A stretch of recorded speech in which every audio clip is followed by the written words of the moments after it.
भौतिक जो मैंने चल रहा है 1000 सीरीज, उसी का मैं आगे बढ़ रहा हूँ जिसमें गति और बल पढ़ूंगा। इसमें भी लगभग हमें लगता है 100 क्वेश्चन होंगे। इसी तरह 1000 का सीरीज मैं पूरा करूंगा सिर्फ फिजिक्स का। फिर उसी तरह मैं शुरू करूंगा, फिजिक्स का 1000 हुआ ना, फिर आपका शुरू हो जाएगा किसका, बता दीजिए, बायोलॉजी का, फिर केमिस्ट्री का। तो चलिए, पहला सवाल है, हैशटैग 2 है अभ्यास है गति और बल से सवाल, जितने भी टॉपिक हैं उससे करेंगे। तो पहला सवाल आपके सामने है कि निम्नलिखित में से कौन एक सदिश राशि है, मतलब सदिश राशि नहीं है। तो कौन सदिश राशि नहीं है बता दीजिए। तो ऑप्शन नंबर सी, विद्युत धारा, गति और शक्ति, ये सब जो है सदिश राशि नहीं है। हाँ, वह वाला शब्द विस्थापन, बल और वेग, ये सब जो है आपका सदिश राशि है। दो सदिश जो है समान कहलाता है। यदि अगर दो सदिश राशि आपके सामने आ जाए तो वो कहलाएगा समान, अगर होगा तो क्या कहलाएगा, यदि कब कहलाएगा कि समान है, बता दीजिए। तो ऑप्शन नंबर सी, परिमाण और दिशा दोनों समान होगा तो। सदिश में सही बात है, परिमाण और दिशा दोनों समान है तभी होगा। अदिश में आप बता सकते हैं क्या नहीं होना चाहिए। तीसरा प्रश्न है कि पदार्थों के चुंबकत्व, मतलब मैग्नेटिज्म, किसके कारण होता है, बताइए। पदार्थों में चुंबक जो होते हैं, बताइए किसके कारण होते हैं, आप बता सकते हैं। तो ऑप्शन नंबर बी, इलेक्ट्रॉनों की वृत्तीय गति के माध्यम से होता है, इसके कारण ही होते हैं। अदिश राशि बताइए, अदिश राशि बताएंगे, अदिश राशि है तो कौन सा है, ऑप्शन के हिसाब से बताएंगे। तो कार, वैद्युत जो हैं, ये सब जो है हमारे वैद्युत विभव जिसे बोलते हैं, ये सब है हमारे क्या है, अदिश राशि है। बल सदिश राशि है, त्वरण सदिश राशि है, संवेग वय लगा हुआ सदिश राशि है, लेकिन ये अदिश राशि है, याद रखना है। चलिए, कार भी अदिश राशि में आता है। पांचवा प्रश्न है प्लांक नियतांक, प्लांक नियतांक का आयाम किसके समान है, बताइएगा। आयाम जो डायमेंशन होते हैं बताइएगा। तो इसका आंसर का जवाब दीजिए पांचवें प्रश्न का, ऑप्शन नंबर बी, ऊर्जा, एनर्जी, याद रखेंगे। चलिए, सिक्स प्रश्न है M L T minus square जो है 2 है, किसका आयाम है, मतलब ये जो सूत्र है, ये जो आपका डायमेंशन है, ये किससे संबंधित है, बताएंगे। तो हम बताएंगे एम एल टी माइनस जो पावर में है -2 है, वो किसका है, तो हम बताएंगे बल का है। किसका है, बल का। चलिए आगे चलेंगे, आगे बात करते हैं। आगे है कि सर्वत्री गुरुत्वीय नियतांक, ठीक है, का जो है आयामी सूत्र क्या है, बता दीजिए, हम जानना चाहेंगे। तो option number A, M minus, मतलब एम पे पावर -1 है, एल पे पावर 3 है, मतलब क्यू है, और टी पे पावर -2 है, याद रखिएगा पावर है उस पे रखा हुआ। तो ये है हमारे गुरुत्वीय नियतांक का जो है आयामी सूत्र, डायमेंशन सूत्र है, समझ गए। चलिए आगे बात करते हैं, 8वें प्रश्न की बात करते हैं। 8वां प्रश्न क्या है, किसी पिंड पर किया गया कार्य, बताइए किसी पिंड पर किया गया कार्य क्या होगा, बताएंगे। किसी पिंड पर किया गया कार्य केवल अदिश राशि होता है, सिर्फ अदिश राशि, अगर कार्य खाली किया जाए तो। निम्नलिखित में से कौन एक अदिश राशि नहीं है, तो जैसे बल, द्रव्यमान, आयतन, समय, इसमें से कौन नहीं है, तो अघूर्णन बल जो है ये आता है सदिश में, नहीं तो अदिश राशि ये भी है, अदिश राशि ये भी है, अदिश राशि समय भी है, ठीक है, क्लियर हो गए। अब चलते हैं आगे, किसी वस्तु का द्रव्यमान होता है। अब देखते हैं 10वां प्रश्न। 10वां प्रश्न मैंने बताया कि किसी वस्तु का द्रव्यमान होता है, तो क्या होता है किसी वस्तु का द्रव्यमान, तो उसका भौतिक, मौलिक और अदिश राशि में होगा। जब भी अगर इसका मौलिक अगर पूछा जाए, द्रव्यमान अगर पूछे किसी वस्तु का, तो भौतिक रूप से होगा, मौलिक रूप से होगा, अदिश रूप में होगा, मतलब अदिश राशि में होगा।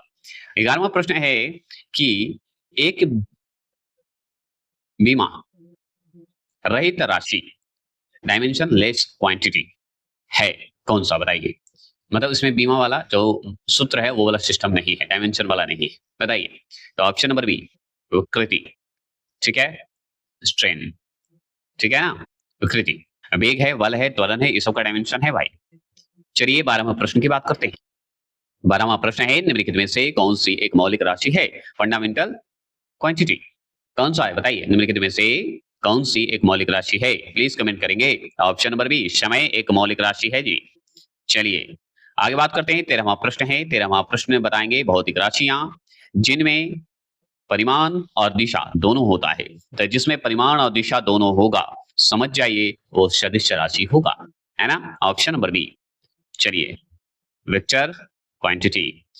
14वां प्रश्न क्या है कि अधिकतम क्षैतिज दूरी तय करने के लिए क्रिकेट की गेंद को किस कोण से मारा जाना चाहिए? बताइए। अधिकतम मान लीजिए आपको वर्टिकल रूप से देखा जाए, दूरी तय करता है, तो क्रिकेट का कौन सा ऐसा मारें गेंद को, किस कोने से मारें कि वो आराम से जाए, क्षैतिज रूप से जाए? बताइएगा। तो हम बताएंगे 30 डिग्री पे? नहीं। अगर क्षैतिज के साथ मारना है तो 45 डिग्री पे मारिए, है ना? वर्टिकल रूप से मार दीजिए। 15वां प्रश्न की बात करते हैं। 15वां प्रश्न है, एक कण को संतुलन में रखने के लिए न्यूनतम बलों की संख्या क्या है? तो एक कण को संतुलन बनाए रखना है, तो उसके लिए न्यूनतम बलों की संख्या क्या होगी, ये पूछ रहा है आपसे। तो ऑप्शन नंबर बी 2 होगा। कितना होगा? 2 होगा। ये भी समझ गए। सिर्फ एमसीक्यू करवा रहा हूं, ज्यादा डिटेल जानना है तो डाला हुआ वीडियो आप जाके जाइए। 16वां प्रश्न है, एक कण को लंबवत ऊपर की ओर फेंका जाता है। तो एक कण को लंबवत, एकदम लंबवत सीधा फेंक दीजिए, ऊपर की ओर फेंका जाता है। जब यह उच्चतम बिंदु पर पहुंचता है तो उसके पास क्या होता है? तो उसके पास क्या होगा? वहां पे क्या होगा जब एकदम उच्चतम बिंदु पे पहुंच जाएगा? तो क्या गायब हो जाएगा? क्या होगा बताइए? तो ऑप्शन नंबर बी, नीचे की ओर त्वरण करेगा, एक्सेलरेशन जिसे बोलते हैं, नीचे एकदम आएगा, है ना? फिर नीचे की ओर खिंचाएगा ना जी। आगे बात करते हैं। 17वां प्रश्न है, किसी पिंड का जड़त्व घूर्णन उसके क्या होंगे पर निर्भर नहीं करता है। तो किसी पिंड का जड़त्व घूर्णन है तो बताइए उस पर निर्भर नहीं करता है। 17वां प्रश्न का जवाब देंगे तो ऑप्शन नंबर बी कोणीय वेग कहते हैं। ऑप्शन नंबर बी कोणीय वेग कहते हैं। 18वां प्रश्न क्या है बता दीजिए। एक पायलट को लक्ष्य को हिट करने के लिए बम कब छोड़ना पड़ता है? तो बम कब छोड़ना पड़ता है? मतलब एक पायलट को लक्ष्य को हिट करना है, मतलब मारना है, तो बम को कब छोड़ेगा? डायरेक्ट सवाल ये है, इतना छोड़िए, है ना? 18वां प्रश्न का जवाब दीजिए। तो ऑप्शन नंबर बी लक्ष्य से पहले छोड़ेगा तभी गिरेगा उस पे। परमाणु बम क्या हुआ था कि पहले गिराया था तब जाके उस लक्ष्य को हिट किया था, क्योंकि हवा में भी तो थोड़ा इधर उधर होता है। 19वां प्रश्न क्या है, एक स्थिर गति के साथ एक वृत्ताकार पथ में जो है गतिमान पिंड के पास क्या होता है? फिर से सुन लीजिए, ये तो बकवास मैंने किया, अब बकवास नहीं करूंगा। एक स्थिर गति के साथ एक वृत्ताकार पथ में, मतलब रास्ते में गतिमान पिंड जो गति कर रहा है के पास क्या होता है? तो वहां पे क्या होगा? 19वां प्रश्न का जवाब दीजिए। तो स्थिर ऊर्जा होगा ना जी, मतलब स्थिर गति ऊर्जा होगा ना, क्योंकि वहां पे तो गतिमान पिंड हो रहा है, लेकिन स्थिर है तो स्थिर ऊर्जा। चलिए आपसे पूछे 20वां प्रश्न, क्या पूछेगा? 20वां प्रश्न, प्रक्षेप गति के दौरान जो है पृथ्वी की सतह के समानांतर स्थिर होता है। तो प्रक्षेप गति है, और प्रक्षेप गति के दौरान जो है पृथ्वी की सतह जो है समानांतर स्थिर है। तो कौन कैसे स्थिर है? क्षैतिज में है कि ऊर्ध्वाधर में है ना? एक मिनट, ऊर्ध्वाधर गति बताइए। 20वां प्रश्न का जवाब देंगे। 20वां प्रश्न का जवाब दीजिए। तो ये वेग का क्षैतिज घटक है, समझ गए? क्षैतिज रूप से घटक होता है। यहाँ पे थोड़ा सा ऊर्ध्वाधर और क्षैतिज दोनों का वर्ड मीनिंग अगर देखा जाए तो वर्टिकल रूप से दिखाया जाता है, लेकिन यहाँ पे थोड़ा सा ध्यान रखिएगा, दोनों आंसर हो सकते थे, ये भी हो सकता था, लेकिन यहाँ पे जब ये ऑप्शन है वेग का क्षैतिज घटक तब सही यही होगा, ए आंसर नहीं होगा। चलिए यदि बात कर ले हम लोग, यदि बात करें, यदि कोई पिंड एक वृत्त में नियत चाल से गति करता है तो क्या होगा बताइए? अगर मान लीजिए यदि कोई पिंड एक वृत्त में नियत चाल से गति करता है तो उसे क्या कहेंगे? तो उसे हम किया गया कार्य शून्य कहेंगे, शून्य माना जाएगा, किया गया कार्य शून्य है। अगर 22 सवाल आपसे पूछ रहा है, 22 है गुरुत्वाकर्षण के नियम। गुरुत्वाकर्षण के नियम मतलब ग्रेविटी से संबंधित है, ग्रेविटेशन से संबंधित है ना? गुरुत्वाकर्षण के नियम को किसने परिभाषित किया? बताइएगा, गुरुत्वाकर्षण के नियम को किसने परिभाषित किया? बता दीजिए। ऑप्शन नंबर बी न्यूटन ने किया था। और सवाल चलते हैं, आप सिर्फ पढ़ते चलेंगे, आंसर का जवाब देते चलिएगा, समय नहीं अब व्यर्थ समझाने का। किसी टावर के ऊपर से गिरा एक पिंड टावर की ऊंचाई के बराबर दूरी पर गिरता है तो पिंड द्वारा तय किया गया पथ मतलब रास्ता कैसा होगा? फिर से सुन लीजिए, किसी टावर के ऊपर से गिरा एक पिंड टावर की ऊंचाई के बराबर दूरी पर गिरता है तो पिंड द्वारा जो तय किया गया पथ है कैसा होगा? बता दीजिए। तो आप जानते हैं वो है पाराबोलिक बोलेंगे। क्या बोलेंगे? पाराबोलिक बोल दीजिए। पाराबोलिक क्या बोलना है? पाराबोलिक बोलिएगा, पाराबोलिक बोलते हैं। अगर आपसे पूछे 24 सवाल है, यदि एक वस्तु एक समान खाली जगह है के साथ एक वृत्तीय पथ में चलती है तो इसकी चाल को एक समान वृत्तीय चाल कहा जाता है। बता दीजिए। अगर पूछ रहा है यदि एक वस्तु एक समान खाली जगह के साथ एक वृत्तीय पथ पर चलती है मतलब रास्ते पर चलती है तो इसकी चाल को एक समान वृत्तीय चाल कहा जाता है, तो उसे हम गति ही तो कहेंगे। जब एक ही चाल में चल रहे हैं तो गति ही होंगे ना, स्पीड ही होंगे ना। 25 सवाल आपके स्क्रीन पर है। एक व्यक्ति को स्वतंत्र रूप से घूमने वाली टर्नर टेबल पर अपनी कोणीय गति कम करने के लिए क्या करना चाहिए? अगर एक व्यक्ति को स्वतंत्र रूप से घूमने वाली जो टर्नर टेबल है पर अपनी कोणीय गति कम करने के लिए क्या करना होगा घूमने वाले पे? तो आपको ऊपर बैठ जाना होगा और क्या होगा, है ना? तो कैसे होगा? अपने हाथ बाहर की ओर फैलाने चाहिए तभी तो टर्नर टेबल रुकेगा, अन्यथा नहीं बाहर फैलाइएगा तो घूमते रहिएगा तेजी से और आपको दिक्कत होगी, चक्कर आ जाएंगे, चक्कर आ जाएंगे। 26 है, सड़क पर चलते समय बैलगाड़ी के पहियों की गति किसका उदाहरण है? अगर सड़क पे चलते हुए जो बैलगाड़ी थी, जो गाड़ी का चक्का है, वो बताइए कौन किस गति के उदाहरण है? बताएंगे? आपका 26वां प्रश्न है, ऑप्शन नंबर बी स्थानांतरित और घूर्णन गति का जो है उदाहरण है। 27वां प्रश्न है कि एक वृत्ताकार पथ के चारों ओर एक पिंड की गति किसका एक उदाहरण है? एक वृत्ताकार ले लीजिए, सर्कल ले लीजिए, उसके चारों ओर एक पिंड ले लीजिए, मतलब वस्तु ले लीजिए, उसका गति जो है किसका एक उदाहरण है ये बता रहा है, मतलब पूछ रहा है आपसे, तो उदाहरण के रूप में बताना है। तो हम बताएंगे 27वां प्रश्न का आंसर जवाब ऑप्शन नंबर बी एक समान वेग अपरिवर्तनशील त्वरण है। 28 सवाल है कि 8 किग्रा द्रव्यमान का एक पिंड 4 मीटर सेकंड के वेग से गति कर रहा है, तो इसका संवेग जो है क्या होगा? इसका संवेग क्या होगा? 28 का जवाब दीजिए। तो हम बताएंगे ऑप्शन नंबर बी 32। 20 जो है क्या होगा? 32। Option number B 32। अगर मान लीजिए 29वां प्रश्न आपसे पूछे, 29वां प्रश्न है रॉकेट की गति के मामले में कौन सा संरक्षण सिद्धांत लागू होता है? तो रॉकेट की गति के मामले में कौन सा संरक्षण गति सिद्धांत लागू होता है? आपसे अगर पूछे तो हम बताएंगे ऑप्शन नंबर बी होगा, संवेग का संरक्षण होगा, कंजर्वेशन ऑफ मूवमेंट्स होंगे, कंजर्वेशन ऑफ मूवमेंट्स होंगे, ये हम जानते हैं। चलिए 30वां प्रश्न की बात करें।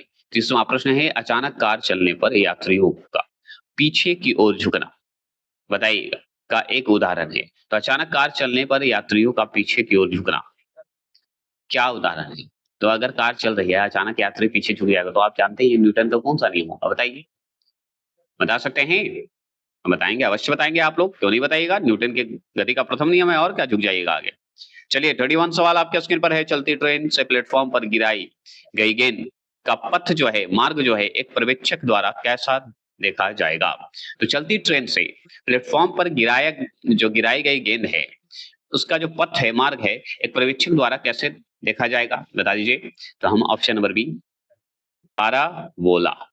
32वां प्रश्न है क्रिया और प्रतिक्रिया बल हमेशा होते हैं, तो क्रिया और प्रतिक्रिया एक्शन रिएक्शन जो होते हैं वो बताइए क्या होते हैं? ऑप्शन बी परिमाण के बराबर होते हैं। किसके बराबर होते हैं? परिमाण के बराबर होते हैं। और भी सुनिए, 33 प्रश्न है जेट इंजन किस परिघटना के आधार पर कार्य करता है? बता दीजिए। तो जेट इंजन जो है किस परिघटना के आधार पर काम करेगा? तो हम बताएंगे ऑप्शन नंबर बी रैखिकीय संवेग के संरक्षण पे करेगा, ये हम जानते हैं। आपसे और पूछे 33वां हो गए, 34वां प्रश्न आपसे पूछेगा कि यदि किसी पिंड का वेग दुगना कर दिया जाए तो उसका संवेग बताइए क्या होगा? यदि किसी पिंड का वेग दुगना कर दिया जाए तो उसका संवेग क्या होगा? बताएंगे। तो ऑप्शन नंबर बी दुगना हो जाता है, उसका दुगना हो जाता है। एक 35 सवाल है एक लॉन्ग जंपर कूदने से पहले दौड़ता है क्योंकि वह प्राप्त करता है, क्या प्राप्त करता है? बता दीजिए। तो ऑप्शन नंबर बी वह संवेग मोमेंटम है। याद रखिए, एक लॉन्ग जंपर जो है जो कूदने से पहले दौड़ता है, दौड़ता है क्यों? क्योंकि वो संवेग के कारण दौड़ता है, संवेग उससे प्राप्त करता है। ठीक है, चलिए 36 सवाल की बात करेंगे। चलिए बात करते हैं 36वां प्रश्न। 36वां प्रश्न है गुणात्मक रूप से अबाधित वस्तुओं की विराम अवस्थाओं में रहने या समान वेग से गति करने की प्रवृत्ति को क्या कहा जाता है? बताइए। गुणात्मक रूप से अबाधित वस्तुओं की विराम अवस्था में रहने या समान वेग से गति करने की प्रवृत्ति को क्या कहा जाता है? बता दीजिए, कमेंट कर दीजिए जल्दी। तो हम उसे जड़त्व कहते हैं। क्या कहते हैं? जड़त्व कहा जाता है। और जड़त्व जो होता है वो हमारा न्यूटन का प्रथम नियम कहलाता है। क्या ये बात तो सत्य है कि नहीं, कमेंट कीजिएगा। चलिए, सही है। 37 सवाल आपके स्क्रीन पर है कि बस के अचानक मुड़ने पर उसमें खड़ा यात्री बाहर की ओर फेंका जाता है, इसका कारण क्या है? तो इसका कारण गति का जड़त्व नियम, प्रथम नियम, है ना। चलिए, 38 सवाल आपके स्क्रीन पर है। 38 सवाल है कि लाभ की बात करेंगे, तो सुनिए कि बात क्या करते हैं, खाली जगह है का लाभ पाने के लिए, मतलब किसका लाभ पाने के लिए एक एथलीट लंबी कूद से पहले दौड़ता है। तो हम बताएंगे कि लाभ पाने के लिए एथलीट जो होते हैं लंबी कूद करते हैं, उससे पहले दौड़ते हैं। तो जब दौड़ते हैं तो किस लिए दौड़ते हैं, क्यों दौड़ते हैं, क्या लाभ पाने के लिए दौड़ते हैं, बताइए। तो हम बताएंगे गति के जड़त्व के लिए, ठीक है, जड़त्व रहेगा तभी तो, है ना। चलिए, बात करते हैं 39। एक दौड़ती हुई कार, जब एक दौड़ती हुई कार अचानक रुक जाती है तो यात्री आगे की ओर झुक जाता है, इसका कारण है गति के जड़त्व का कारण है। क्या ये बात सत्य है? सत्य है। बहुत ही सवाल है। चलिए, 40वां प्रश्न है। 40वां प्रश्न है कि न्यूटन के प्रथम नियम को और किस नाम से जाना जाता है? तो न्यूटन के प्रथम नियम को जड़त्व का नियम जाना जाता है। ये तो हम जानते ही थे, आप भी जान गए और सब जान गए। 41 सवाल है कि मात्रात्मक रूप से किसी वस्तु की जड़ता कहिए, जड़त्व को उसके द्वारा मापा जाता है। तो कैसे मापा जाता है, किस माध्यम से मापते हैं, बता दीजिए। 41 का सवाल का जवाब दीजिए। तो द्रव्यमान, मास से मापते हैं, ठीक है। चलिए, 42 सवाल आपके स्क्रीन पर है। गति के दूसरे नियम के अनुसार किसी दिए गए बल के लिए त्वरण किसके वित्त कर्मानुपाती होता है? बता दीजिए। गति के दूसरे नियम के अनुसार हम जानते हैं कि किसी दिए गए बल के त्वरण जो होते हैं किसके वित्त कर्मानुपाती होता है। किसका उल्टा मतलब होगा, विपरीत होगा, ये पूछ रहा आपसे। 42 का सवाल का जवाब दीजिए। तो हम बताएंगे द्रव्यमान का होता है, मास का होता है। जड़ता कहिए, जड़त्व कहिए। जड़ता किसका अनुपातिक होती है? तो जड़ता किसके अनुपातिक होती है, बता दीजिए, हम जानना चाहते हैं। तो ऑप्शन नंबर बी, द्रव्यमान का, मास का होता है। 44 सवाल। 44 है एक जेट इंजन या रॉकेट किसके संरक्षण के सिद्धांत पर कार्य करता है? एक जेट इंजन या रॉकेट किसके संरक्षण के सिद्धांत पर कार्य करता है, हम जानना चाहते हैं। 44वां प्रश्न का जवाब दीजिए। 44वां प्रश्न का जवाब दीजिए। ऑप्शन नंबर सी, रेखीय संवेग होगा, ठीक है। चलिए, 45 सवाल आपके स्क्रीन पर है। 45 सवाल दीजिए। किसी वस्तु का संवेग, मोमेंटम, ठीक है, किन कारकों पर निर्भर करता है? किसी वस्तु का संवेग किन कारकों पर निर्भर करेगा, बताइए, किस पर निर्भर करेगा? डायरेक्ट सवाल आपसे पूछ रहा है। तो वस्तु के द्रव्यमान और उसके वेग पर ही निर्भर करेगा संवेग, है ना। आगे बात करते हैं। साइकिल के पहिए में प्रयुक्त होने वाली जो स्पोक होता है, स्पोक जो साइकिल में देखे हैं स्पोक लगता है, सभी बहुत सारे स्पोक लगे रहते हैं, है ना। इसका बताइए, इसकी वृद्धि करती है, क्या करती है? तो जड़त्व अघूर्णन का वृद्धि करती है, मूवमेंट बनाती है, तब ना आगे बढ़ेगा जी, तब ना एक अस्थायी रहेगा, नहीं तो मुड़ जाएगा ना। रिंग, है ना, उसको करती है, बचाव रखती है। 47 सवाल आपके स्क्रीन पर है।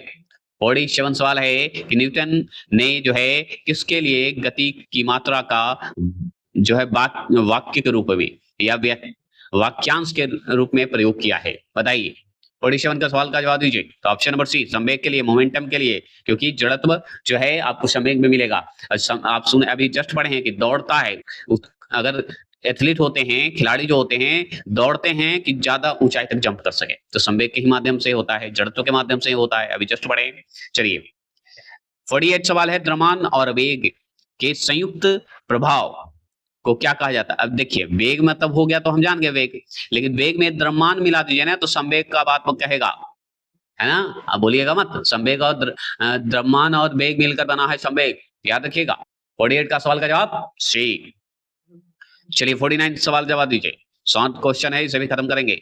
गेंदों को पकड़ते समय खिलाड़ी अपने हाथ को नीचे की ओर क्यों खींचता है या पीछे की ओर क्यों खींचता है, बताइए। 49 का सवाल का जवाब दीजिए। ऑप्शन नंबर बी, संवेग कम करने के लिए, संवेग को कम करने के लिए थोड़ा फन के लिए थोड़ा उटपटांग वर्डों का इस्तेमाल करते रहता हूँ और थोड़ा उतार चढ़ाव करते रहता हूँ, शब्दों के साथ खेलता हूँ। हम शब्द के साथ खेलेंगे तभी तो आप शब्दों के साथ खेल के क्वेश्चन को ठीक लगा के आइएगा, है कि नहीं? एक आदमी शांत पानी में जो है नाव पर खड़ा है। मान लीजिए एक आदमी है, शांत पानी है, एकदम शांत सा तालाब है, उस पे नाव खड़ा है।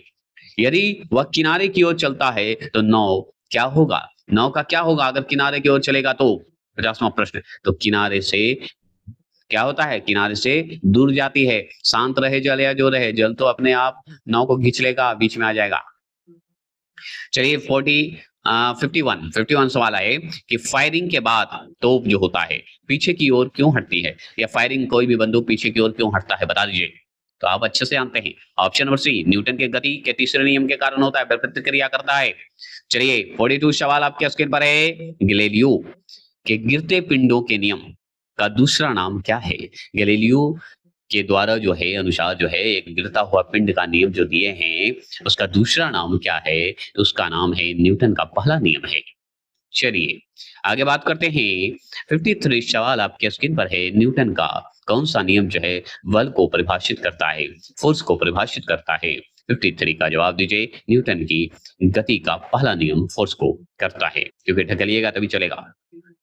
54 सवाल है। स्वतंत्र रूप से निलंबित जो लकड़ी है के फ्रेम पर किल लगाना मुश्किल है, कौन सा नियम इसका समर्थन करता है? स्वतंत्र रूप से निलंबित लकड़ी के फ्रेम पर किल लगाना मुश्किल है, कौन सा नियम इसका समर्थन करता है? 54 का जवाब दीजिए। तो ऑप्शन नंबर सी होगा, न्यूटन का तीसरा नियम होगा। न्यूटन का तीसरा नियम होगा। 55 प्रश्न क्या है? संवेग। संवेग किसका माप है, बता दीजिए। संवेग जो है किसका माप है? तो ऑप्शन नंबर बी, गति की मात्रा का है, ये ध्यान रखना है। 56 सवाल क्या है कि एक व्यक्ति को जो है पत्थर मारने पर चोट जो है किसके कारण लगती है, बता दीजिए। तो हम बताएंगे प्रतिक्रिया के द्वारा होता है, रिएक्शन के कारण होता है ना। चलिए 57 है कि रबड़ की गेंद और धातु की गेंद जो समान द्रव्यमान और वेग मतलब संवेग, याद रखिएगा दोनों मिलकर बनता है संवेग। तो याद रखेंगे रबड़ की गेंद और धातु की गेंद एक दीवार से टकराती है, ठीक है। तो रबड़ की गेंद प्रतिक्षेप करती है, मतलब रीबाउंड होता है, उछलता है, पर धातु की नहीं। निष्कर्ष क्या होगा इसका? इसका मतलब क्या होगा? इसका कारण क्या होगा? निष्कर्ष क्या होगा? तो अरे भाई, इसमें आप अच्छे से जानते हैं कि ऑप्शन नंबर बी तो होगा, रबड़ की गेंद में संवेग होते हैं, अधिक परिवर्तन होता है, इसलिए, है ना। द्रव्यमान और मास दोनों आपको उसमें दिखेंगे। चलिए 58 सवाल आपके स्क्रीन पर है कि कारों में बम्पर क्यों होने चाहिए? तो कारों में बम्पर क्यों होने चाहिए बताइए। टक्कर के प्रभाव को अवशोषित करने और यात्रियों को सुरक्षित रखने के लिए कारों में बम्पर की होना आवश्यक होता है, समझ गए। चलिए 59 सवाल आ चुके हैं। 59 सवाल है, दूध को मथने पर मलाई अलग क्यों हो जाती है? तो हम बताएंगे ऑप्शन नंबर बी, अपकेंद्रीय बल से, सेंट्रीफ्यूगल फोर्स के कारण हो जाता है दूध मथने से मलाई अलग। 60वां प्रश्न आपके स्क्रीन पर है। 8 किलो द्रव्यमान की जो है बंदूक से 8 किलो द्रव्यमान की बंदूक से 10 ग्राम की बुलेट 40 मीटर सेकंड की गति से छोड़ी गई है। तो बंदूक का जो प्रतिक्षेप वेग होता है, वेलोसिटी जो होता है, क्या होगा बता दीजिए। तो देखिए 8 किलो द्रव्यमान की बंदूक ले लीजिए, ठीक है, ले लिए, और 10 ग्राम बुलेट ले लीजिए, ले लिए 10 ग्राम, और 40 मीटर सेकंड से चलिए, चल गए हम, मीटर सेकंड से चल गए भाई। आप बताइए क्या करें? तो उसका वेग जो है क्या होगा, यही तो पूछ रहा आपसे, तो बता दीजिए। कि 8 से इसको काट दीजिए, 5 होगा, बताइए। 50 होगा। 60वां प्रश्न का जवाब दीजिए। 0.05 मीटर सेकंड होगा। 61 सवाल आपके स्क्रीन पर है। 61 क्या है, चलिए जानते हैं। प्रश्न नंबर 61 है कि वेग समय ग्राफ का ढलान क्या दर्शाता है, बताइए। वेग समय ग्राफ का ढलान क्या दर्शाता है, बताएंगे। तो ऑप्शन नंबर सी, त्वरण को दर्शाता है। थोड़ा फास्ट चलेंगे क्योंकि 158 सवाल है, तो जल्दी जल्दी करना पड़ेगा। रेलवे की पटरियों को घुमावदार मोड़ों पर बाहर की ओर से ऊंचा क्यों बनाया जाता है, बताइए। रेल की पटरी जो आप देखे होंगे घुमावदार होता है, घुमाव जैसा होता है, मोड़ से मान लीजिए घूमकर मोड़ से मान लीजिए घुमाना है तो ऊंचा होगा पटरी और नीचे की ओर जाएगा, है ना। तो बताइए क्यों होता है? तो उसका कारण तो आप जानते हैं कि जिससे आवश्यक अभिकेंद्रीय बल जो है ट्रेन के क्षैतिज घटकों और वजन से प्राप्त किया जा सके। इसके लिए कि वजन को थोड़ा भार समझ सके और वो थोड़ा वर्टिकल होगा तो आसानी से अपना घूम सके। चलिए 63 सवाल है, मतलब लंबवत कह सकते हैं। एक सीधी रेखा के अनुदिशा बोलते हैं, खाली जगह है कि गति के दौरान वेग समय के साथ स्थिर रहता है। तो एक सीधी रेखा के अनुदिशा गति के दौरान जो है वेग के साथ स्थिर रहता है, वो किस रूप में रहेगा? तो हम बताएंगे एक समान रहेगा। ये भी क्लियर हो गए। चलिए 64 सवाल है कि जब कोई वस्तु समान समय अंतराल में समान दूरी तय करती है तो वह गति से चलती है। तो क्या गति से चलती है बताइए? हम जानेंगे 64 का, तो ऑप्शन नंबर बी एक समान में चलेगी। अगर आपसे पूछे 65 सवाल आपके स्क्रीन पर है कि यदि कोई वस्तु एक सीधी रेखा में चलती है और उसका वेग समान समय अंतराल में समान मात्रा में बढ़ता है या घटता है तो वस्तु का त्वरण कहा जाता है। तो याद रखिएगा, कोई वस्तु एक सीधी रेखा में चल रही है और उसका वेग समान समय के अंतराल में समान मात्रा में बढ़ता है या घटता है तो उस वस्तु का त्वरण कहा जाता है। क्या कहलाएगा? तो उस वस्तु का त्वरण एक समान ही कहलाएगा, कोई अलग नहीं कहलाएगा।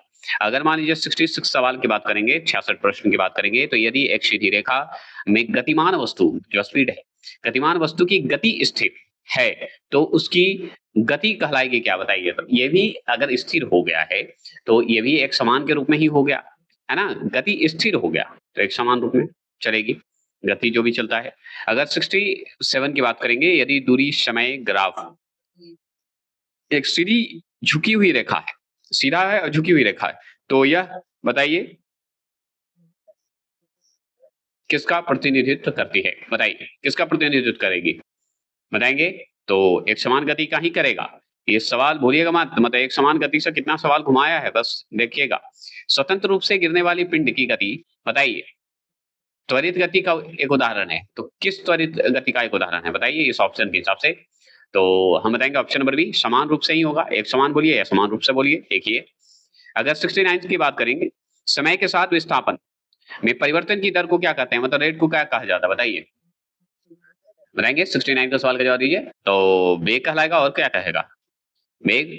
चलिए 70 प्रश्न आपके स्क्रीन पर। 70 प्रश्न है, एक सीधी रेखा में गतिमान वस्तु द्वारा लगाई गई शक्ति, बल और बताइए कार्य होगा का इसके गुण के बराबर होगा।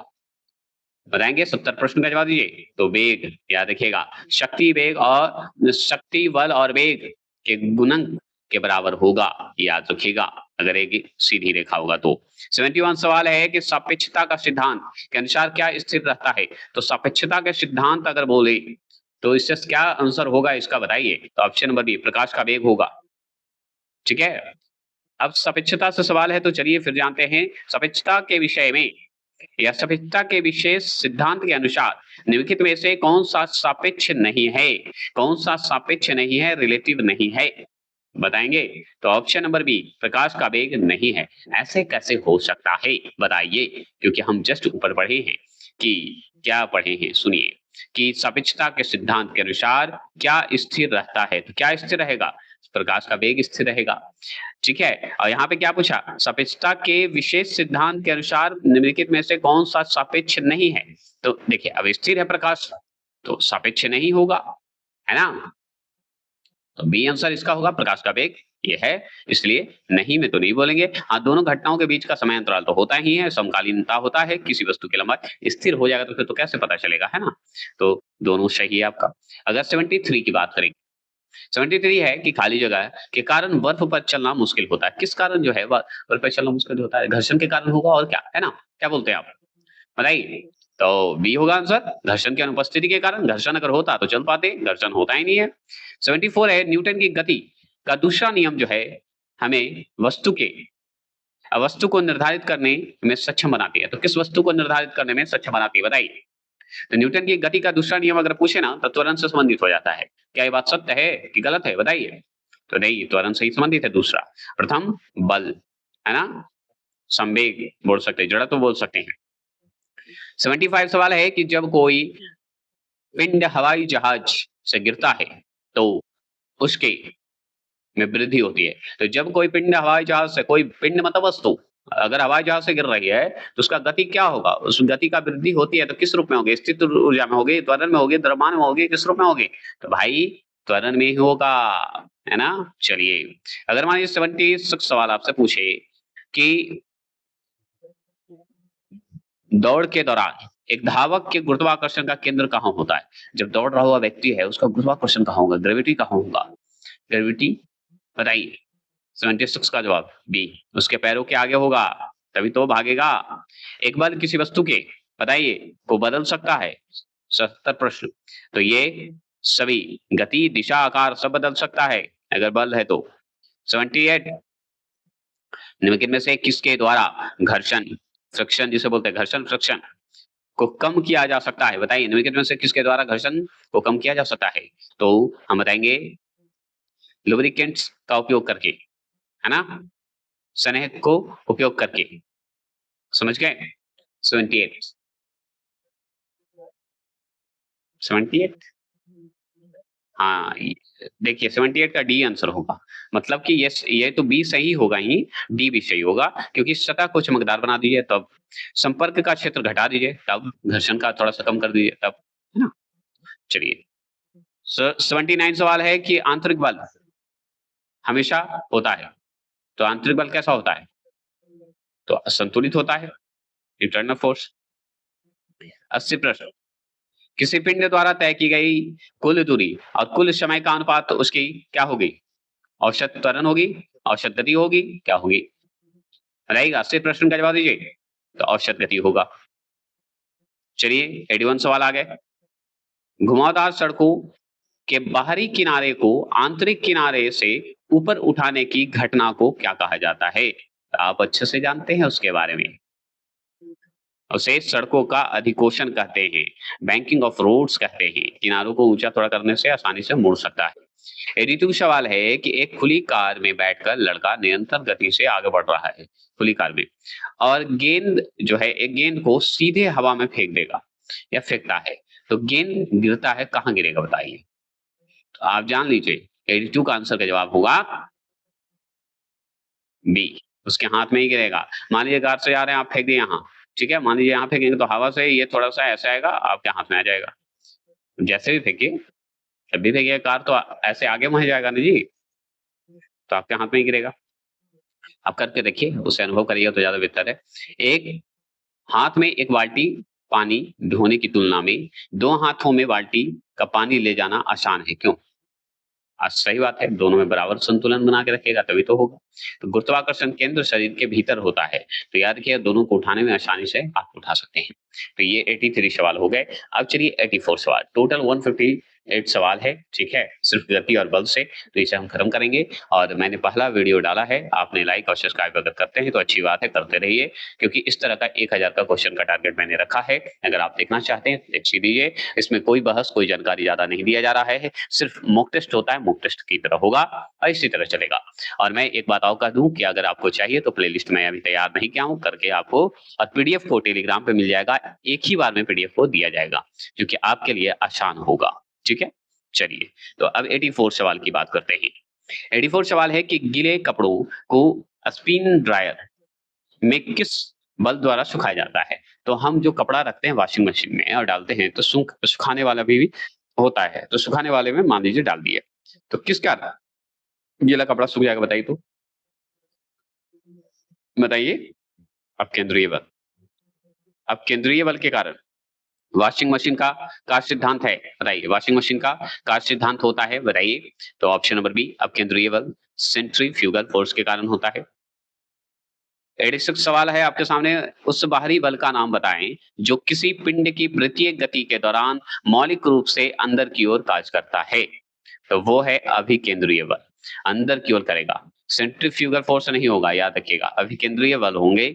अगर पूछे आपसे कि वक्र के चारों ओर घूमने वाली कार पर किस प्रकार का बल कार्य करता है, तो अभिकेंद्रीय बल ही कार्य करेगा, ठीक है? क्या करेगा? अभिकेंद्रीय बल ही कार्य करेगा।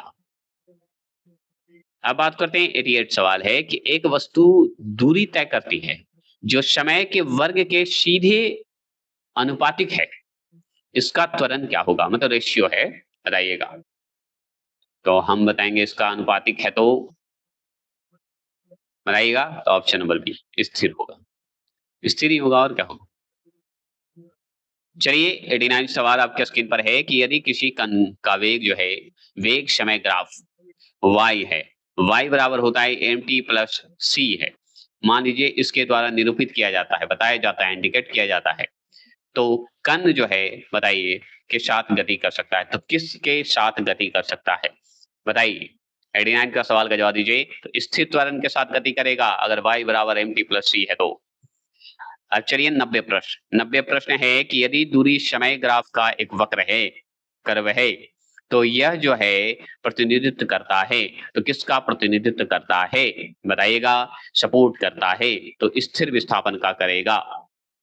आगे बात करेंगे 91 सवाल आपके स्क्रीन पर है, यदि वस्तु पर लगाया गया बल गति की दिशा के विपरीत दिशा में है तो वस्तु का गति क्या होगा, बढ़ेगा या घटेगा। तो हम बोलेंगे कम हो जाता है, कम हो जाएगा, याद रखिएगा। अगर आपसे पूछे 92 सवाल है, जब एक साइकिल किसी खुरदरी सतह पर चलती है तो उसकी गति का जो है क्या होगा, गति क्या होगा, उसका गति का क्या होता है बता दीजिए। 92 का सवाल का जवाब दीजिए। तो हम जवाब देंगे कम हो जाती है, ये भी ध्यान रखना है। खुरदरी मतलब घिस जाता है ना टायर, तो देखते नहीं है, थोड़ा फिसलन हो जाता है। 93 गति के समीकरण में अगर बात करें 2as बराबर v square minus u square, तो एस जो है किसको दर्शाता है, एस में एस जो है किसको दर्शाता है, तो विस्थापन को दर्शाएगा क्या, तो एकदम विस्थापन को ही दर्शाता है। v तो हम वेग को समझ ही रहे हैं, है ना। चलिए आगे चलेंगे। 94 सवाल है कि किसी वस्तु के प्रारंभिक या किसी वस्तु की प्रारंभिक से अंतिम स्थिति तक मापी गई न्यूनतम दूरी को कहा जाता है, तो क्या कहते हैं बताइए। ऑप्शन नंबर बी विस्थापन कहेंगे, विस्थापन अंत में। 95 सवाल है वेग समय ग्राफ के वक्र के नीचे का क्षेत्र जो इसके और दो समय जो निर्देशांकों होता है, निर्देश जो होते हैं के बीच शामिल है, उसे क्या कहेंगे। अगर वेग समय ग्राफ के वक्र के नीचे का क्षेत्र जो इसके और दो समय जो निर्देशांक हैं के बीच शामिल है, उसे क्या कहेंगे बताइए। तो 95 का बी विस्थापन ही कहेंगे, समझ गए, विस्थापन ही कहा जाएगा। विस्थापन से सवाल इतना आ गया है, बोलिएगा मत।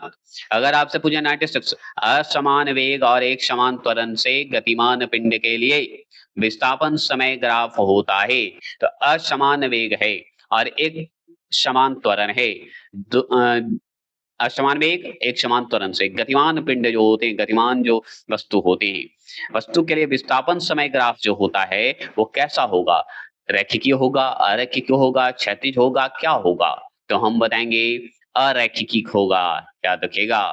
चलिए बात करते हैं 97 वेग समय ग्राफ के अंतर्गत आने वाला क्षेत्र को कैसे दर्शाएंगे। मान लीजिए वेग समय ग्राफ के अंतर्गत आने वाला जो एरिया है उसे हम कैसे दर्शाते हैं, तो उसे हम विस्थापन के रूप में दर्शाते हैं, जो कि हम जानते हैं। चलिए 98 से सवाल अब चेंज हो जाएगा कि द्रवों द्वारा लगाए गए घर्षण बल को हम क्या कहते हैं, तो कर्षण बल कहते हैं, ड्रग फोर्स कहते हैं। 99 है पहाड़ी पर चढ़ते समय वाहन का चालक जो गियर होता है, गियर का अनुपात रखता है। तो पहाड़ी पर चढ़ते समय वाहन का चालक जो है गियर का अनुपात, गियर का इस्तेमाल करते हैं ना जी, गियर का एकदम देते हैं एकदम भाई, अनुपात रखता है। तो कितना रखा जाता है अगर पहाड़ी एरिया पे आपको चढ़ना है, तो अस्लेटर मतलब जिसे हम लोग बोलते हैं गियर, गियर दीजिए, कितना गियर रखिएगा, मतलब अस्लेटर दीजिएगा, लेकिन कितना गियर पे, एक गियर पे, चार गियर पे, तीन गियर पे, किस पे चढ़ाइएगा बताइए। तो हम बताएंगे भाई एक गियर रखेंगे, एक गियर के बराबर रखेंगे, उससे कम तो नहीं रखेंगे कि कम रखेंगे, उससे कम होता है क्या, तो एक गियर के बराबर और उससे अधिक रखेंगे, ठीक है, ज्यादा नहीं रख सकते, ज्यादा रखिएगा तो गड़बड़ा जाएगा। 100 की बात करें, 100 है कि नाभिक और नाभिक के चारों ओर घूमने वाले इलेक्ट्रॉन के बीच आकर्षण बल, बताइए आकर्षण बल एक बल है, कौन सा बल है बताइए। तो ऑप्शन नंबर बी विद्युत है, इलेक्ट्रिक है। घर्षण का कोण अगर मान लीजिए थीटा में है और प्रतिक्रिया का कोण अल्फा में है तो होता है, तो कैसे होता है, थीटा और अल्फा का क्या होगा बताइए? तो हम बताएंगे एक दूसरे के बराबर होते हैं। चलिए ये बात तो हो गई। अगर मान लीजिए निर्वात में करें, वैक्यूम में बात करें, निर्वात में ऊष्मा विकिरण का वेग होता है, तो ऊष्मा विकिरण का वेग क्या होगा निर्वात में ऊष्मा का? बताइए।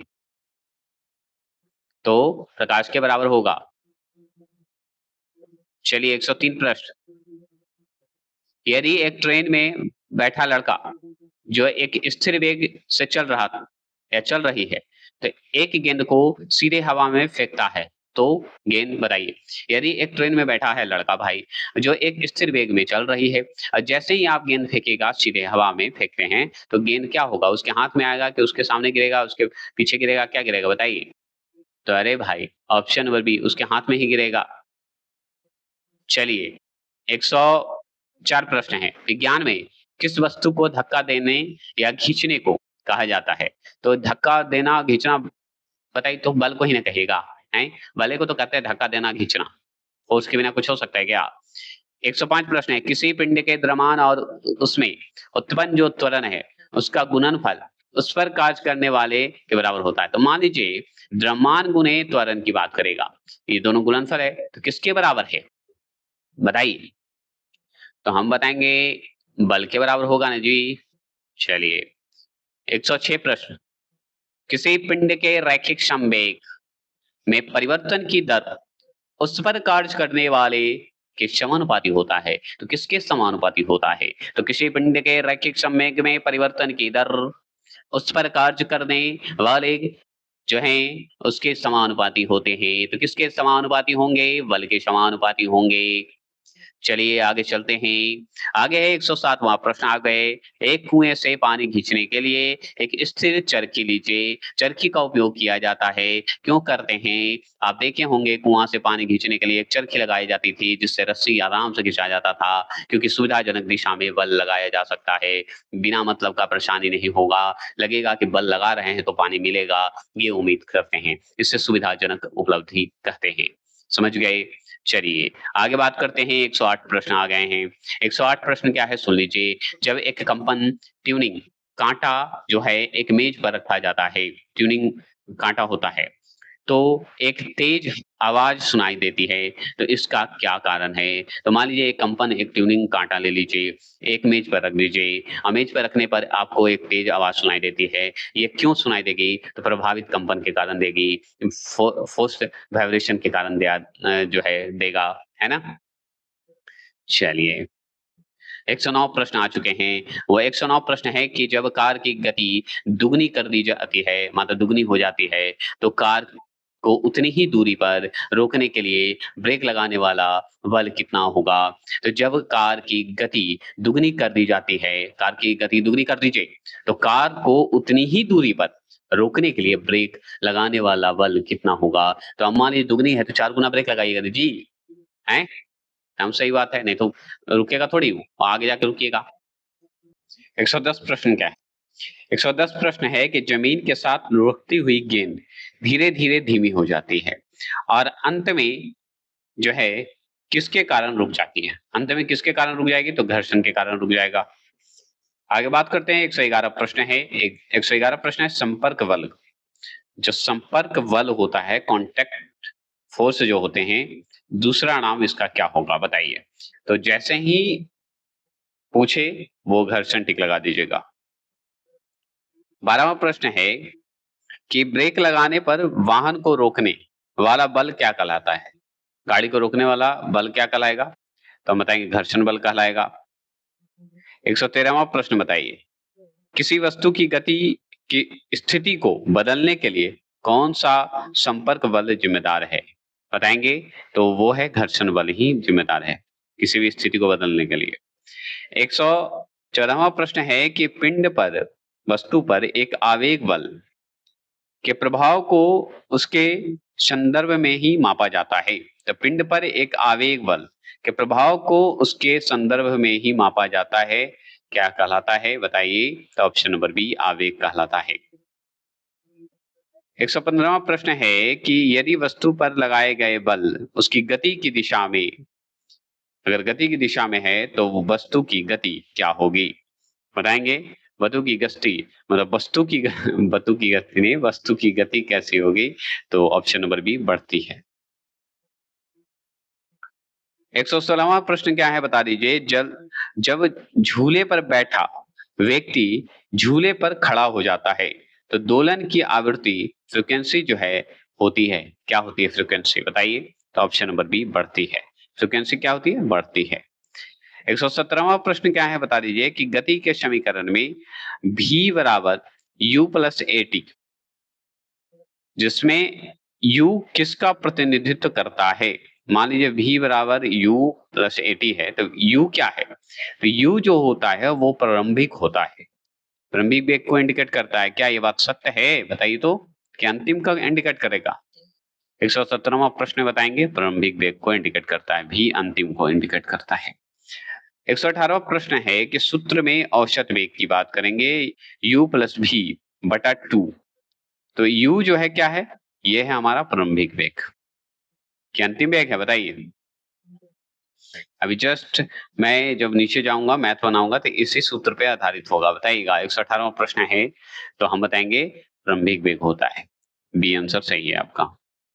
चलिए 119वां प्रश्न है कि त्वरण होता है, त्वरण होता है, 119 प्रश्न का त्वरण होता है तो बल के अनुक्रमानुपाती होता है। घर्षण जो है संपर्क में दो सतहों पर किस कारण होता है घर्षण?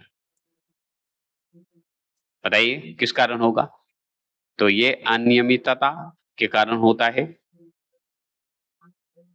121 सवाल है कि एक स्थिर गति वाली वस्तु खाली जगह नहीं है, बताएंगे?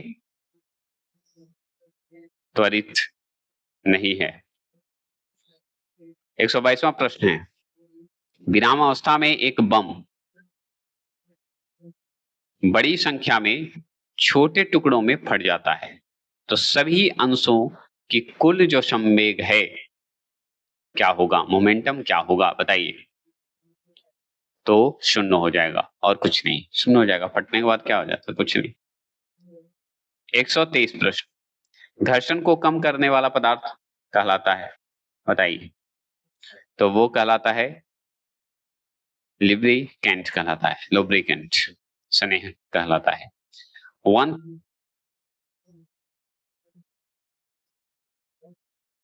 कांट्स ऐसे बोलते हैं, कांट्स बोलते हैं, लुब्रिकेंट्स बोलते हैं। आगे चलेंगे। 124 है कि एक बल की ताकत आमतौर पर उसके द्वारा जो है व्यक्त किया जाता है, किसके द्वारा व्यक्त किया जाता है? तो बी परिमाण के द्वारा व्यक्त करते हैं। चलिए 125 सवाल है कि जब कुंडली की गति की दिशा जो है विद्युत चुंबकीय क्षेत्र, जो सुई की जो होता है ना घूमने वाला, उसे बोलते हैं कुंडली की गति। अगर देखा जाए दिशा विद्युत चुंबकीय क्षेत्र के लंबवत होता है या लंबवत होता है तब जो है प्रेरित धारा का मान होगा, क्या होगा या क्या होता है बताइए? तो वो ज्यादा होता है। बाहरी बल क्या होगा? 126वां प्रश्न, तो संतुलित हो मतलब संतुलित भी हो सकता है और नहीं भी हो सकता है, गारंटी नहीं दे सकते। 127 सवाल है कि चूंकि वस्तु समान समय अंतराल में असमान दूरी तय करती है इसलिए इसे गति में कहा जाता है। तो क्या कहा जाता है? मतलब समान समय अंतराल में असमान दूरी तय करती है तो असमान कहलाएगा। है क्लियर हो गया?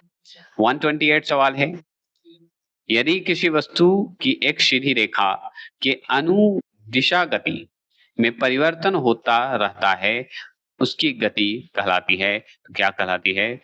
असमान ही कहलाएगी। अनुदिशा गति और परिवर्तन हुआ था असमान है। 129 है कि किस मतलब किसी पिंड की या किस पिंड की गति में इसका वेग समय के साथ बदलता है तो क्या होगा? समय के साथ बदल जाएगा। क्या होगा? समान, एक समान पढ़े थे, अब इसमें जो पढ़ रहे हैं हम लोग वो पढ़ रहे हैं असमान की बात करता है। अगर वेग समय के साथ बदलती है तो असमान है। 130 प्रश्न क्या है? जब कोई पिंड दूसरे पिंड की सतह पर उड़ता है तो उसकी गति के प्रतिरोध को कहा जाता है। बताइए क्या कहा जाता है? 130 प्रश्न का तब बी कहलाएगा, बेलन घर्षण कहलाएगा, रोलिंग फ्रिक्शन कहलाएगा। अगर 131 प्रश्न की बात करें, सर्पिल घर्षण, ठीक है, स्थैतिक घर्षण से होता है। सर्पिल घर्षण स्थैतिक घर्षण से होता है, क्या होता है बता दीजिए? 131, तो बी होता है, कम होता है। 132 प्रश्न क्या है? दूरी समय ग्राफ को ढालना क्या दर्शाता है? दूरी समय ग्राफ का ढालना क्या दर्शाता है? तो हम बताएंगे गति स्पीड ढालता है। गति का फॉर्मूला क्या है? गति का फॉर्मूला बताइए। तो यह है गति बराबर दूरी बटा समय। 134 प्रश्न है, द्रव यांत्रिक में मैक संख्या 1 है यदि किसी वस्तु की गति के बराबर है, तो वह है ध्वनि की गति। 135 प्रश्न, घटते हुए घर्षण का सही क्रम कौन सा है? तो बेलन घर्षण, सर्पिल घर्षण और क्षैतिज मतलब स्थैतिक घर्षण होते हैं। बी आंसर इसका होना चाहिए। स्थैतिक घर्षण, सर्पिल घर्षण और बेलन घर्षण। चलिए 136 प्रश्न है कि एक स्थिर गति से गतिमान वस्तु के लिए दूरी जो है, दूरी समय ग्राफ एक क्या है बताइए? तो वो है बी, सीधा रेखा। 137 प्रश्न है, दो सतहों के बीच घर्षण बल में वृद्धि होगी यदि वो क्या होगा? दो सतहों पर जोर से दबाया जाता है तब। दो सतहों को जोर से दबाया जाता है तब। 138 प्रश्न क्या है कि वाहन के टायरों को ठीक से फुलाया जाता है। वाहन के टायरों को ठीक से फुलाए जाते हैं फिसलने से बचने और घर्षण को कम करने के लिए। चलिए 139 सवाल है कि एक पहिए में बॉल बेयरिंग का कार्य क्या है? एक पहिए में बॉल बेयरिंग का कार्य क्या है बता दीजिए? तो हम बताएंगे गतिज घर्षण को रोलिंग घर्षण में बदलने के लिए। तो चलिए ये हो गए आपके। आगे अब चलते हैं 140वां प्रश्न की बात करते हैं। अभी 140 से देख लेते हैं। 140 सवाल क्या है कि आपसे पूछा जा रहा है कि पहाड़ पर चढ़ने वाले व्यक्ति आगे की ओर क्यों झुक जाते हैं? बहुत सिंपल सवाल है। स्थिरता बढ़ाने के लिए हो जाता है ना? आगे बात करते हैं, मतलब थकान ना हो ज्यादा। 141 सवाल है, हवा में घूमती हुई क्रिकेट गेंद को किसके आधार पर समझाया जा सकता है? मतलब हवा में घूमती हुई क्रिकेट गेंद को किसके आधार पर हम समझाया जा सकता है? मतलब किस आधार पर हम बोलेंगे, कौन सा सिद्धांत पर बोलेंगे, कैसे हम समझेंगे कि घूम क्यों रहा है बताइए? तो ऑप्शन नंबर बी, हवा के कारण, अशांति के कारण हम समझेंगे, है ना? आगे बात करते हैं। 142 सवाल आपके स्क्रीन पर है कि एक कण एक समान वृत्तीय गति में निरंतर गति करता है, जो कि आपको भी का इंडिकेशन देता है। भी मतलब वेग के साथ त्रिज्या करके आर के एक वृत्त के साथ घूम रहा है। आर के साथ घूम रहा है, तो कण का त्वरण कितना होगा? तो कण का जो त्वरण है वो क्या कहलाएगा? आर बटा भी कहलाएगा या भी बटा आर कहलाएगा? क्या कहलाएगा बताइए? आपके ऑप्शन है सामने, बताइए। तो ऑप्शन नंबर सी, भी स्क्वायर बटा आर हो जाएगा, है ना? चलिए 143 सवाल आपके स्क्रीन पर है कि किसी वस्तु के आगे पीछे की गति को क्या कहते हैं? तो किसी वस्तु के आगे पीछे की गति को हम कहना चाहेंगे तो हम इसे ऑप्शन नंबर बी कंपन ही कहेंगे, वाइब्रेशन कहेंगे। 144 सवाल आपके स्क्रीन पर है कि एक गोले को अलग अलग कणों में दो आनत तल पर, ठीक है, इनक्लिन्ड बोलते हैं, प्लेन से समान ऊंचाई पर रुगड़ाया जाता है। रुगड़ाया मतलब ढकेला जाता है। जाने पर उसकी गति कैसी होगी? मतलब एक ढलान पे कहने का मतलब है। ढलान से आप रुगड़ाइए तो कैसा होगा, क्या होगा? उसका गति ऊर्जा किस रूप में हम मानेंगे? तो एक समान गति में ही होगा।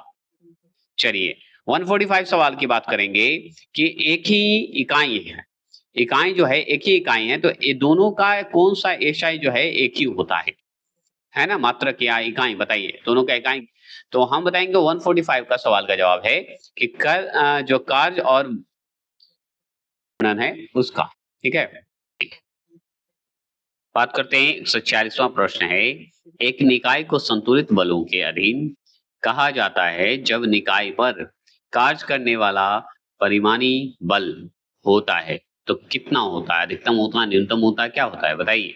146 का जवाब दीजिए। तो ऑप्शन नंबर सी शून्य होता है। तभी होगा कि एक संतुलित बल पर अगर है अधीन है, तो जो कार्य कर रहे हैं उसका परिमाणी जो बल होता है, परिमाणी जो मान होता है वो शून्य होगा, फोर्स जो है शून्य होगा। चलिए 147 सवाल की बात करेंगे कि किसी वस्तु के लिए जो विराम अवस्था है, किसी वस्तु के लिए जो विराम अवस्था है, अवस्था को गति की अवस्था माना जाता है। तो किस गति की अवस्था माना जाता है बताइएगा? 140 तो शून्य माना जाता है। अब शून्य से संबंधित सवाल है आपका। 148 सवाल आपके स्क्रीन पर है कि 10 किग्रा द्रव्यमान के पिंड में उत्पन्न त्वरण, त्वरण अगर देखा जाए तो एम एस स्क्वायर बताइएगा, में अगर आपसे पूछा जाए त्वरण का क्या होगा जब उस पर जो है 20 न्यूटन का बल लगाया जाता है। तो 20 न्यूटन का बल लगेगा ना, तो 20/10 कर दीजिए, भागा दीजिए तो 2 लगेगा, और क्या ए बराबर हो जाएगा 20/10 2। क्लियर? इसमें सोचना ही नहीं, और भी डिटेल हम बाद में बताएंगे, अभी तत्काल के लिए इतना ही समझिए।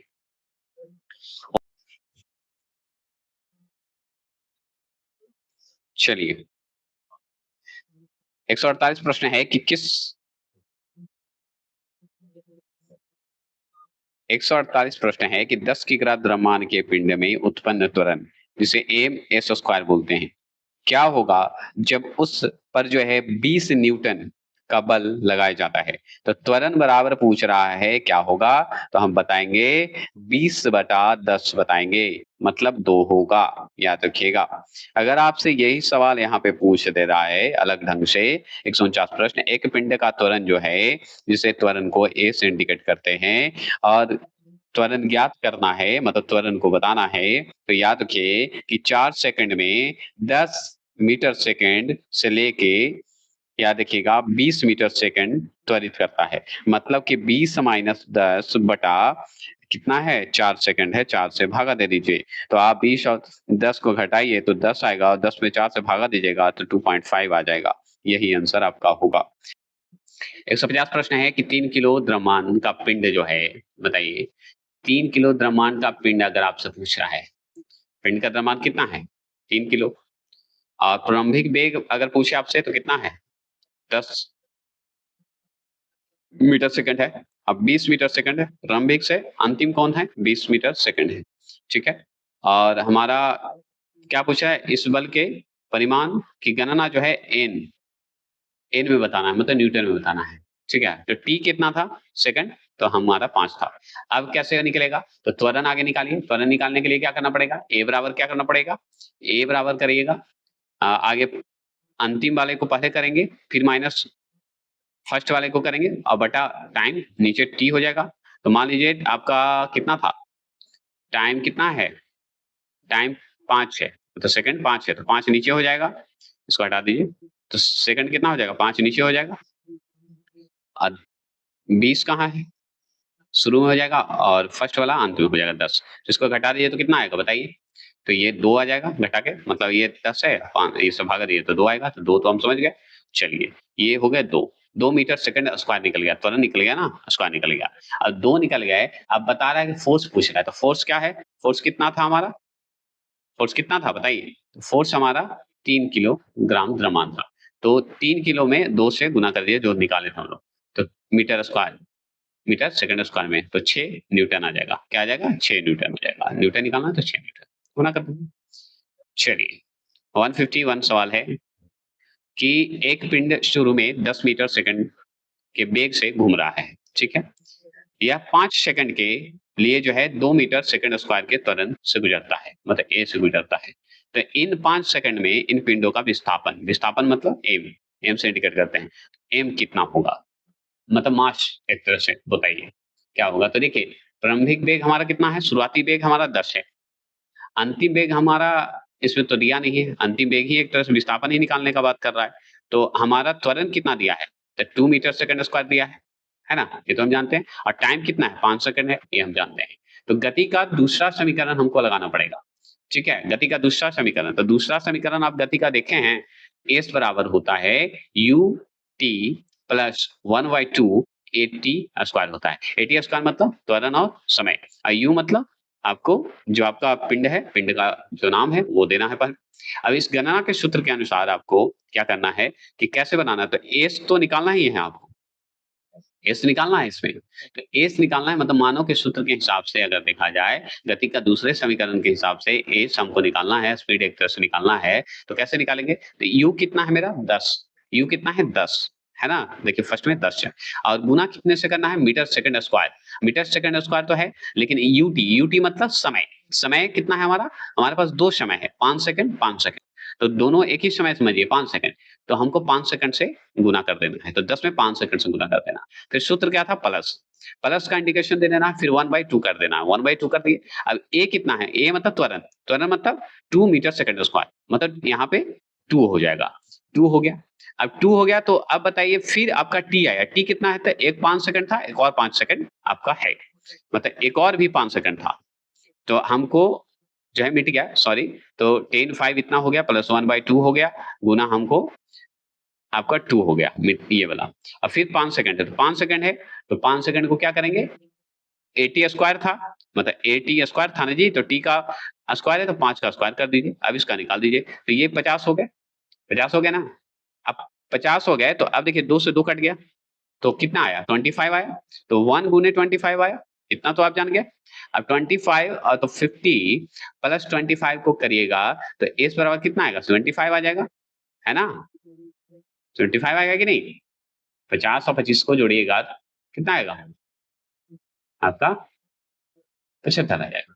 क्लियर हो गया, और कोई दिक्कत, बी आंसर सही होगा। अब चलिए 152 सवाल देखिए, अब इसमें भी वही सवाल है, त्वरण आपका दिया हुआ है, मतलब 1 मीटर सेकंड स्क्वायर दिया हुआ है, त्वरण के कारण एक निश्चित अवधि में किसी पिंड का वेग, पिंड का वेग कितना दिया हुआ है, मतलब वेग मतलब v का जो वेग है वो 15 मीटर सेकंड स्क्वायर दिए हुए, चलिए ये भी समझ गए आप, हम तो जान गए, लेकिन 20 मीटर सेकंड, अब देखिए 15 मीटर सेकंड से बढ़कर कितना हो जाता है, 20 मीटर सेकंड, मतलब कि 20 मीटर सेकंड जो है अंतिम है, v का जो है वेग का अंतिम है, और 15 सेकंड जो है प्रारंभिक है, प्रारंभिक तो बाद में होगा, आगे अंतिम होगा, अंतिम से प्रारंभिक को घटा देते हैं, ये सूत्र था ना। लेकिन यहाँ पे हमको निकालना क्या है, अब देखिए बताते हैं कितना होगा।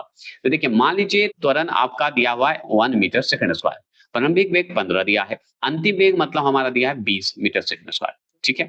अब हमको गति का इसमें तीसरा समीकरण पूछ रहा है, उस अवधि का पिंड का विस्थापन बताना, विस्थापन कब होता है, तीसरे पिंड के अनुसार गति का तीसरा, तो गति का तीसरा जब निकालना है तो इसमें आपको क्या करना होगा कि लिखना होगा कि v स्क्वायर बराबर यू स्क्वायर प्लस 2as, मतलब भी हमारा स्क्वायर जो है निकालना होगा। तो मतलब क्या निकालना है, तीसरा निकालना है, मतलब तीसरा गति का जो है तीसरा समीकरण निकालना है गति का, तो मतलब एसी निकालना है, फिर एसी निकालना है, तो एसी निकालने के लिए आगे भी स्क्वायर कितना था मेरा, 20 स्क्वायर था, 20 स्क्वायर है ना जी, अंतिम है ना ये 20 स्क्वायर पहले होगा, और फिर उसके बाद हमारा यू स्क्वायर कितना था, तो यू स्क्वायर हमारा 15 था, तो 15 स्क्वायर हो जाएगा, 15 का स्क्वायर कर दिए, प्लस 2a है, 2 गुने कितना होगा, a कितना है 1 है, ठीक है, तो गुने एस हो जाएगा, इसमें एस तो निकालना ही है। अब बताइए कि 20 का स्क्वायर करिएगा तो कितना आएगा, 400 आएगा, आएगा ना, और 15 का कीजिएगा तो 15 का कितना आता है, 225 आएगा, 225 आता है कि नहीं, अब प्लस हमारा जो है 2s हो जाएगा। क्लियर हो गया।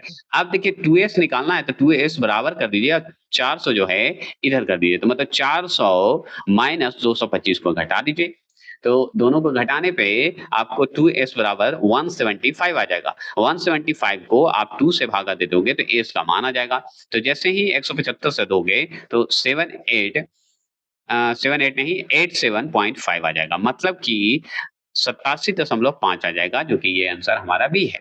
आप स्पीड करके वीडियो देख लीजिएगा। अगर मान लीजिए 153 की बात करेंगे, द्रव्यमान का मान अगर देखा जाए तो m है और वेग हमारा a है, ठीक है, तो द्रव्यमान m और वेग a की एक गोली को जो है द्रव्यमान m की लकड़ी के एक बड़े ब्लॉक में दागा जाता है, तो निकाय का अंतिम वेग क्या है, तो निकाय का अंतिम वेग क्या होगा बता दीजिए। तो निकाय का अंतिम वेग आपसे पूछ रहा है, ठीक है, अंतिम वेग पूछ रहा है, तो हम इसमें बहुत आसानी से जानते हैं अंतिम वेग को। अब बताइए क्या होगा। तो अरे भाई एम बराबर, ठीक है, एम बटा कर देना। तो कैसे आगे करना है, तो एम प्लस एम बटा एम ब्रैकेट में करके ए कर देना है, यही तो होगा, है ना। तो आपका देखिए छोटा एम होगा पहले, उसके बाद। क्लियर हो गया, कोई दिक्कत नहीं, ये आंसर सही होगा, यही सूत्र है। चलिए 154 सवाल है कि एक विशेष प्रणाली में लंबाई, द्रव्यमान और समय की इकाइयों को क्रमशः 10 सेमी, 10 ग्राम और 0.1 सेकंड चुना जाता है। तो इस प्रणाली में बल की इकाई बराबर होगी। तो बल की इकाई कितनी होगी, अगर मान लीजिए 10 सेमी, 10 ग्राम और 0.1 सेकंड के रूप में है। तो अब बताइए कैसे निकालेगा। तो देखिए इसका आंसर जो है ना, कुछ नहीं करना है, 10 सेमी हो या 10 ग्राम हो, जो भी हो, ये समझ जाइए कि अगर मान लीजिए 10 सेमी हो तो हम मान के चलते हैं कि मान लीजिए 1000, ठीक है, एक है 100, ठीक है, और एक तो आपका 10, ऐसे है। अब जितने भी चीज हैं इसके नीचे लगा दीजिए, अब काट करिएगा ना तो 0.1 n न्यूटन निकल जाएगा, और न्यूटन ही तो निकालना है, बल मतलब न्यूटन। तो 1 kg point M S square होता है इस प्रणाली के अनुसार 1 न्यूटन के। तो 1 न्यूटन के होता है, तो आप सोच लीजिए कि 10 पे पावर 1 अगर लगाइएगा तो सेकंड में 0.1 सेकंड नहीं आएगा ना। ऐसे अगर मान लीजिए ये नहीं देता तो पावर में देता 10 पे पावर -1 सेकंड देता, ठीक है, याद रखिए। चलिए 155 प्रश्न की बात करें। 1 मीटर सेकंड किमी घंटे के बराबर होती है, कितने किमी घंटे के बराबर होगी बताइए। तो देखिए अगर मान लीजिए आपसे पूछेगा तो 5/18 इसका आंसर होगा, ठीक है, या आप इसको 3.6 भी बोल सकते हैं। इसमें विकल्प जो आपका डी और ए दोनों सही है, लेकिन अब डिपेंड करता है कि आपको दोनों में से एक लगाना है। तो आप सोच के देखिए कि अगर मान लीजिए 1 मीटर बराबर हम क्या बोलते हैं पता है, 1/1000 किमी, किमी में बदल देते हैं, 1000 किमी में बदलते हैं। अगर 1 सेकंड बराबर अगर आपसे पूछे तो 1/3600 आवर हो जाता है कि नहीं? हो जाता है। इसलिए हम कह सकते हैं कि 1 मीटर सेकंड बराबर 1/1000 और 1/3600 होता है। मतलब कि 3600/1000 हम भागा दे देंगे। तो भागा दे दीजिएगा तो 2 शून्य से 2 शून्य कटेगा, 1 शून्य बचेगा तो 3.6 ही होगा ना, है कि नहीं? तो लेकिन अब 6 ही क्यों होगा? ये भी आप समझ सकते हैं। क्यों होगा 6? क्योंकि अगर मान लीजिए ये किमी घंटा में बदले तो होगा। अब मान लीजिए कि आप चाहें तो 1 मीटर सेकंड स्क्वायर के हिसाब से अगर आप बात करेंगे, तो आप ऐसे भी काटिएगा तो 18/5 होगा। मान लीजिए हम चाहते हैं कि 36/10 कर दिए, तो ये आंसर हो जाएगा। अगर आप छोटा करना चाहते हैं तो 18 दूनी 36 और 5 हो जाते हैं, 10 दूनी 5, मतलब 2 को काटिएगा 10 से तो 5, 18/5, तो ये भी सही होगा। लेकिन हम यहाँ पे इसे नहीं मानेंगे, मानेंगे डी को आंसर। क्यों? क्योंकि 18/5 होना ज़रूरी है, न कि 5/18। यही ध्यान रखना होगा आपको। यही यहाँ पे ध्यान रखना है, नहीं तो गलत हो जाएगा। 18/5 अगर होता तब सही होता। जैसे बी है, ये सही होगा, ये नहीं सही होगा। लेकिन हमें जब 3.6 में जब सबसे छोटा दिया हुआ है तो इसी को टिक कराएँगे, उसे नहीं लगाएँगे। चलिए 156 सवाल है कि एक समान त्वरण से जो है गतिमान पिंड जो होते हैं, पिंड के लिए इसका अंतिम वेग के बराबर होता है। तो अंतिम वेग के बराबर होगा तो बताइए क्या होगा? तो अंतिम वेग अगर पूछे ना, तो अंतिम वेग के बराबर होता है, तो आगे वेग का इस्तेमाल किया जाता है औसत वेग के हिसाब से, फिर प्रारंभिक वेग के हिसाब से करते हैं, है ना? ठीक है? तो आप यहाँ पे देखिए कि माइनस में होना ज़रूरी है। तो माइनस में ज़रूरी है तो आपको ये आंसर आपको दिख रहा होगा कि औसत वेग देखिए ये सही है, लेकिन ये इसमें प्लस दे दिया इसलिए गलत हो गया। लेकिन ट्रू औसत वेग माइनस प्रारंभिक वेग होगा ही। ठीक है? क्लियर हो गया। अगर मान लीजिए यहाँ पे दे देता 157, तो वायु में ध्वनि का वेग कितना होता है? देखिए वैसा नहीं, आंसर यही सही होगा, उसका वैसे ही समझाने के लिए कि आपको याद रहे। वायु में ध्वनि का वेग कितना होता है बताइए? तो 157 का बी आंसर होगा, ठीक है। 343 मीटर सेकंड होगा, 343। अगर मान लीजिए 1 किमी घंटा मीटर सेकंड के बराबर होता है, तो 1 किमी घंटा मीटर सेकंड के बराबर होता है, तो ऑप्शन नंबर बी 5/18।